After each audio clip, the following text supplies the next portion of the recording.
Bonjour tout le monde, j'espère que vous allez très bien. Je suis Stéphanie et bienvenue à la chaîne Inspirée par Dieu.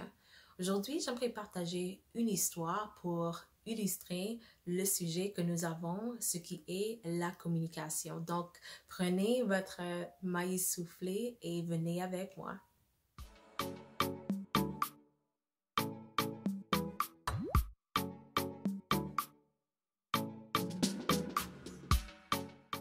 En premier, si vous êtes ici pour la première fois, je vous fais la bise, vous êtes les bienvenus.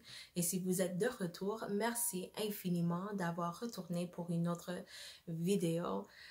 J'étais en train de parler avec mon pasteur et il m'a dit quelque chose concernant cette chaîne. Il m'a dit, Stéphanie, partagez des histoires. Donc, je vais partager une histoire que j'ai écrite concernant la communication.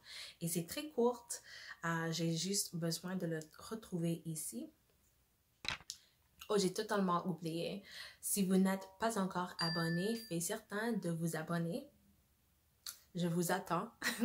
Abonnez-vous et faites certain aussi de cliquer sur la notification pour être notifié à chaque fois que je télécharge une vidéo. À l'histoire. Communication. J'ai pas même titré cette histoire, mais juste écoutez avec moi. Jason et Shirley étaient mariés depuis 20 ans.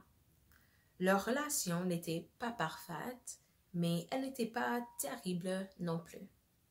Ils vivaient ensemble avec leurs 2 enfants. Mais la communication manquait souvent. Ils balayaient les choses sous le tapis et finalement ces problèmes non résolus surgissaient, provoquant des disputes. C'était une routine dont aucun d'eux n'était satisfait, mais ils n'ont jamais atteint un point de rupture. Un matin, en retard pour le travail, Jason a demandé « Veux-tu venir avec moi après le travail pour voir Mildred et Tom ?»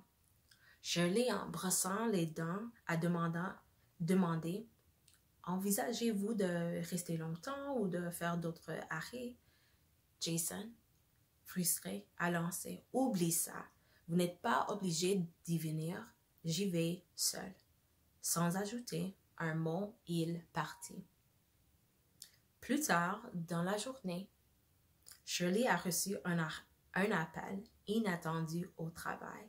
C'était l'officier Nguyen qui l'informait que son mari a eu un accident de voiture et qu'il était à l'hôpital.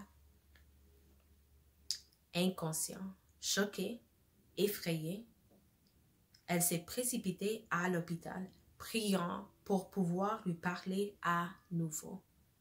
Au cours des mois suivants, Shirley n'a pas pu s'empêcher de rejouer leur dernière conversation dans sa tête. Il n'avait rien dit de gentil, rien dit de significatif, et elle le regrettait profondément. Après 4 mois et demi, Jason a enfin commencé à montrer des signes d'amélioration. Lorsqu'il se réveilla du coma, Shirley était là, le serrant fort des bras. Elle a pleuré. « Je t'aime. S'il vous plaît, ne partez jamais sans me dire au revoir ou sans me dire que vous m'aimez à nouveau. » Jason ne se souvenait même pas de leur dernière conversation, mais voyant la douleur de son visage, il savait que quelque chose devait changer. À ce moment-là, ils ont juré de toujours communiquer d'une manière qui honore la vie qu'ils ont, en s'assurant que chaque échange compte.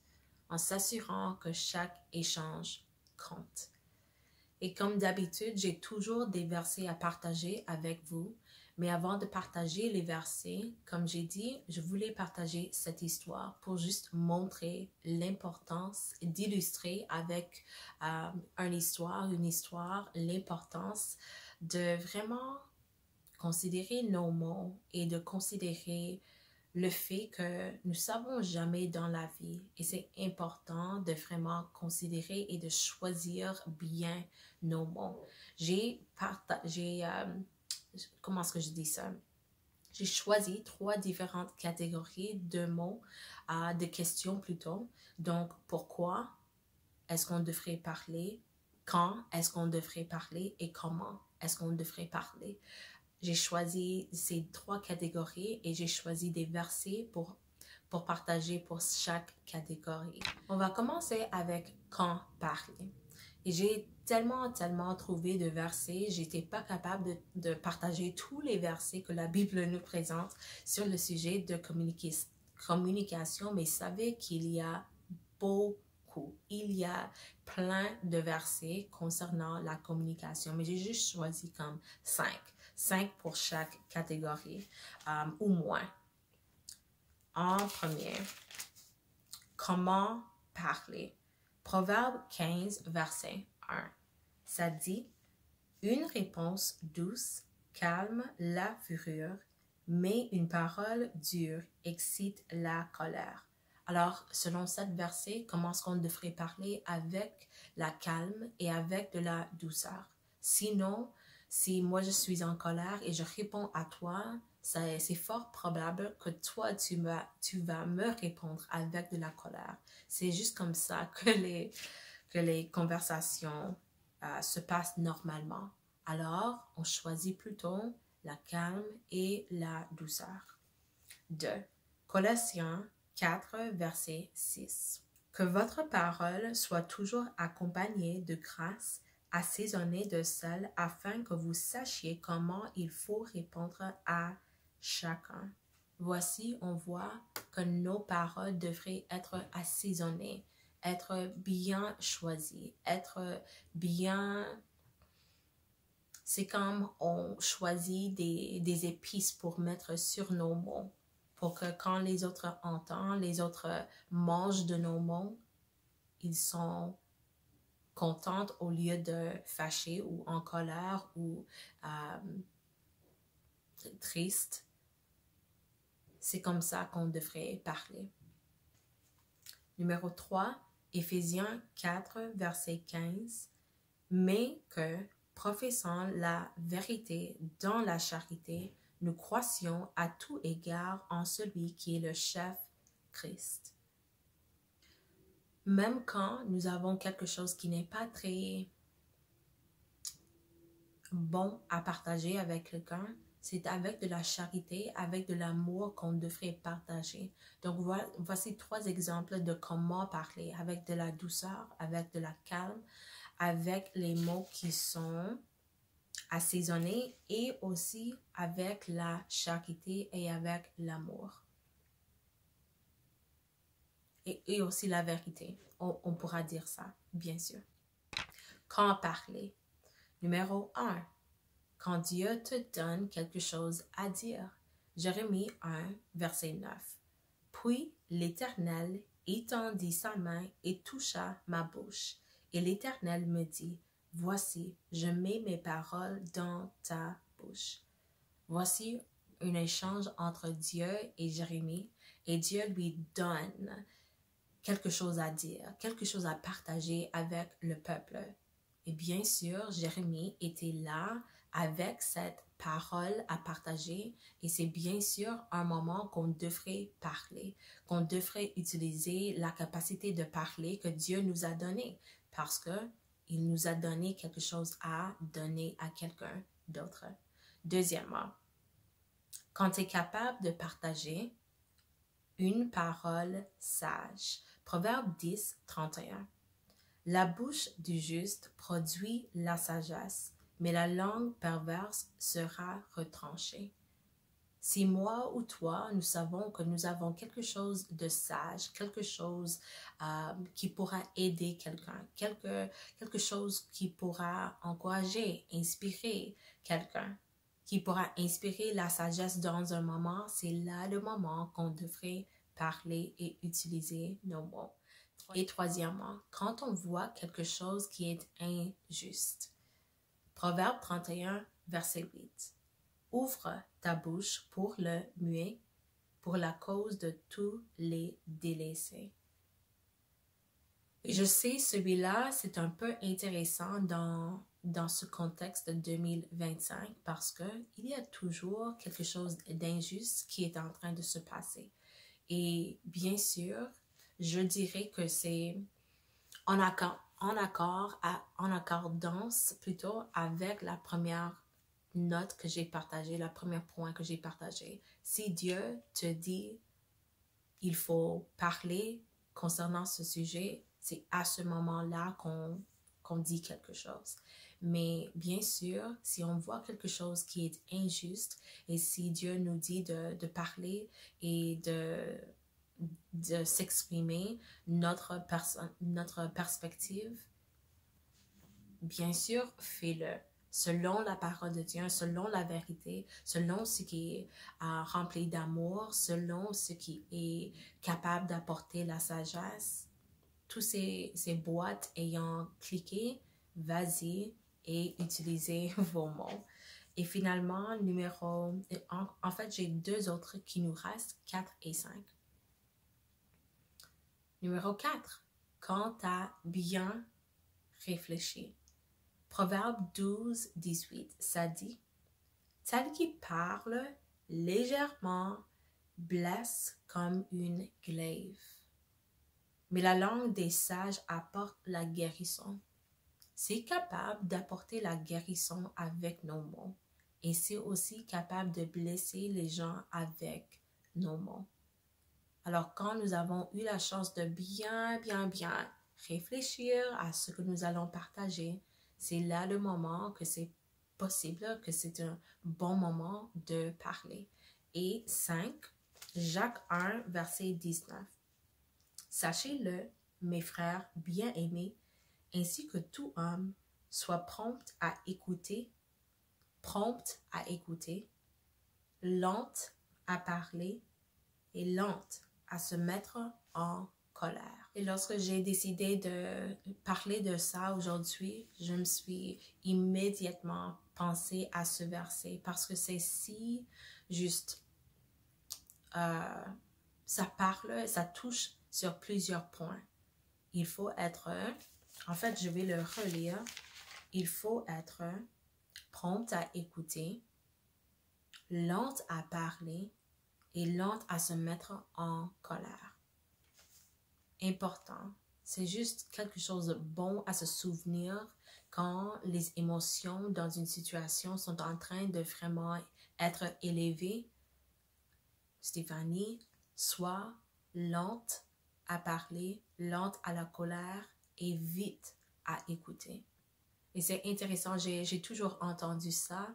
En anglais, il y a une expression que Dieu a voulu que nous parlons, que nous écoutons 2 fois plus que nous parlons, et c'est pour ça que nous avons 2 oreilles. Je ne sais pas si c'est vraiment la raison que Dieu nous a donné 2 oreilles, mais ça pourra être une des raisons.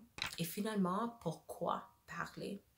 Numéro 1, pour édifier. Éphésiens 4, 29. Qu'il ne sorte de votre bouche aucune parole mauvaise, mais s'il y a lieu, quelques bonnes paroles qui servent à l'édification et communiquent une grâce à ceux qui l'entendent. Et bien sûr, comme j'ai déjà dit, il y a tellement de versets concernant la communication, mais j'ai juste choisi quelques versets. Et de ces versets, j'ai pris le principe. Et le principe dans ce verset, c'est pourquoi est-ce qu'on parle? Pour édifier et pour donner la grâce aux autres. Et deuxièmement, pour bénéficier des fruits. Proverbe 18, 21, ça dit « La mort et la vie sont au pouvoir de la langue. Quiconque l'aime en mangera les fruits. » Qu'est-ce que cela veut dire?